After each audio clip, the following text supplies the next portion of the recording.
yar gizli gizli, bir tenhada yarim buldum. Sinemi yaralar yar oy oy. Dil gizli gizli, dil gizli gizli, sinemi yaralar yar oy yar oy.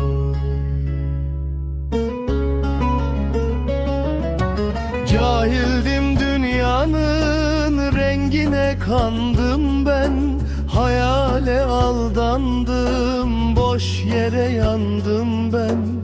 Seni ilelebet benimsin sandım. Ölürüm sevdim, zehirim sensin sen.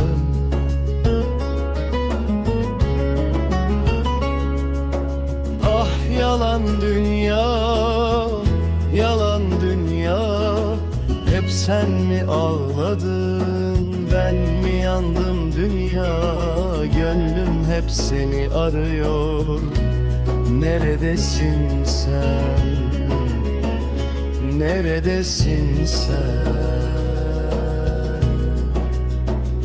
Neredesin sen?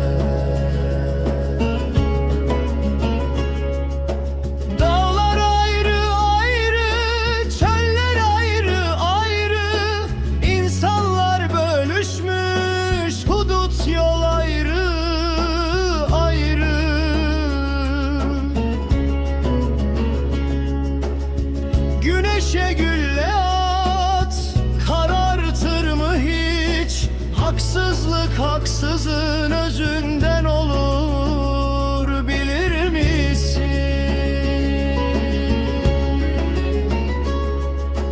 Ah yalan dünya, yalan dünya.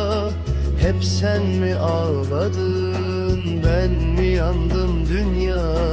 Gönlümün dağ yağmur yağmur, boran olunca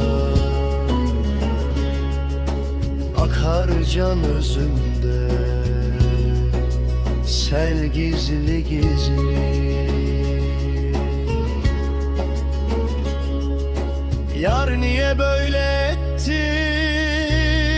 bana?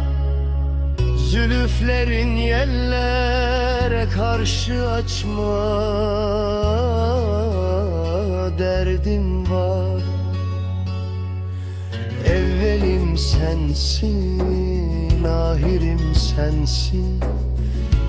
Bu garip gönül sensiz viran kalır.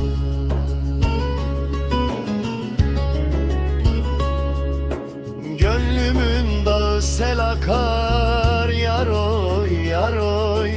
Bir tenhada can cananı bulunca yar oy. Dil gizli gizli, sinemi yaralar yar oy yar oy. Gönlümün dağı